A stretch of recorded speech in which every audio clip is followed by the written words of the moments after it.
The phone vibrated against the mahogany desk, a low hum slicing through the silence of my office at 2 a.m. My wife's name glowed on the screen, Lila. My pulse quickened, not with warmth but with a jagged unease that had been growing for weeks. I answered, my voice hoarse from hours of reviewing case files. Lila, what's wrong?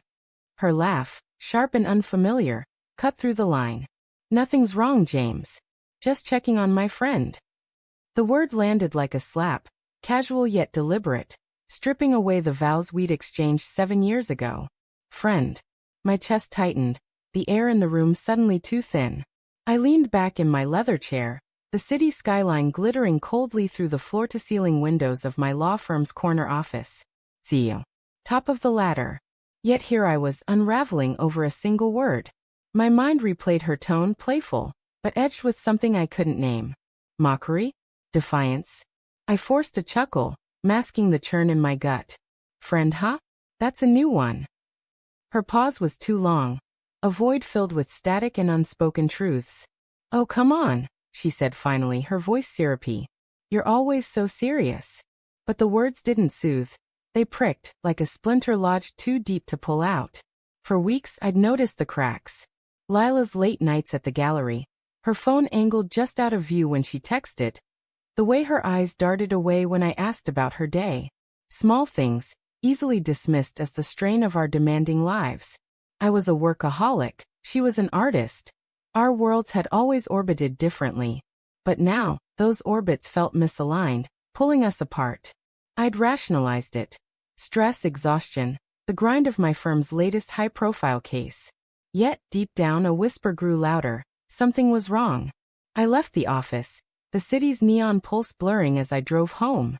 Our brownstone loomed ahead, its warm lights a lie against the cold knot in my stomach. Inside, the air smelled of her jasmine perfume, but the house was too quiet. No clink of wine glasses, no soft jazz from her studio. Just silence, heavy and accusing. I found her in the kitchen, pouring coffee, her silk robe slipping off one shoulder. She didn't startle when I entered, didn't turn. You're up late, I said, my voice tighter than I meant. She shrugged, her back still to me. Couldn't sleep. You. Work. I lied, though she didn't ask for more. I studied her. The curve of her neck, the way her fingers lingered on the mug. Once, I'd have crossed the room, kissed that exposed shoulder, felt her melt into me. Now, I stood rooted, the distance between us a chasm. Who were you talking to earlier? I asked, aiming for casual but missing by a mile. Her shoulders stiffened, just for a second, before she turned, her smile too bright. Just a friend from the gallery. You know, art talk. The word again. Friend. It burned, a quiet venom spreading through me. I wanted to believe her, to cling to the life we'd built. The vacations in Tuscany, the late-night debates over legal briefs and paint swatches. But her eyes wouldn't meet mine, and the lie hung in the air like smoke. Right, I said, my voice flat. Art talk. I turned away, my footsteps heavy on the hardwood, each one echoing the question I couldn't ask. Who is he? Sleep eluded me that night. I lay in our bed, her side empty, the sheets cold. My mind churned, piecing together fragments. Her sudden interest in late-night yoga classes, the new perfume, the way she'd laughed at a text during dinner last week, then brushed it off as nothing. Each memory was a thread, weaving a tapestry I didn't want to see. By dawn, exhaustion had dulled the edges of my suspicion but not the ache. I needed answers, but confronting her felt like stepping off a cliff. The next day her mother, Evelyn, arrived for a visit. Evelyn was a force, sharp-witted, with eyes that saw through facades. Over lunch, Lila was all charm, regaling her mother with stories of her latest exhibit. I watched silent, my fork scraping against the plate. Evelyn's gaze flicked to me, then back to Lila, her smile tight. You two seem busy, she said, her tone probing. Lila laughed, too loud. Oh, you know James. Always buried in work. I forced a nod, but Evelyn's eyes lingered on me, searching, as if she sensed the fracture beneath our polished surface. That evening, Lila announced she had to meet a client at the gallery. At 8 p.m. On a Saturday. My jaw clenched, but I said nothing, just watched her slip into a dress that hugged her curves too perfectly. As the door closed behind her, Evelyn poured herself a glass of wine and fixed me with a look.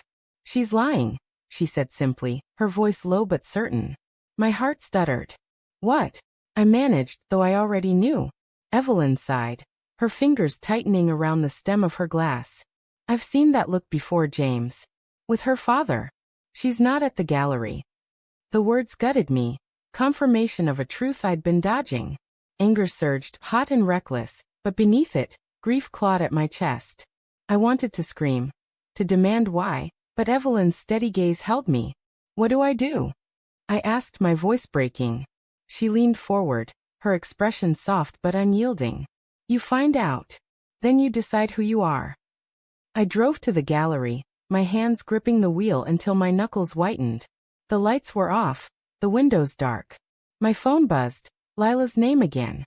I ignored it, my pulse roaring in my ears.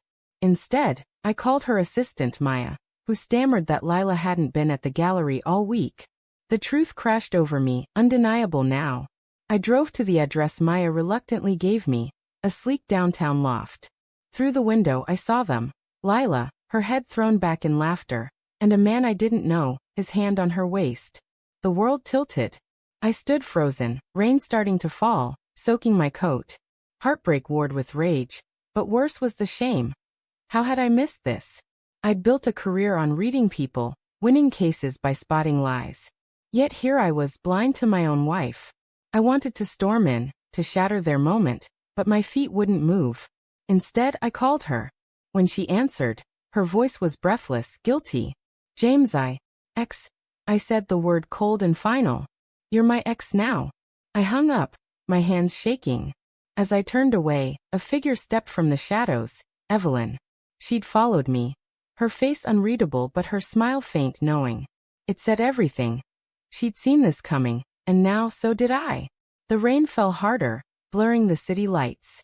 I walked away, each step heavier than the last, carrying the weight of a life I thought I knew, now broken beyond repair.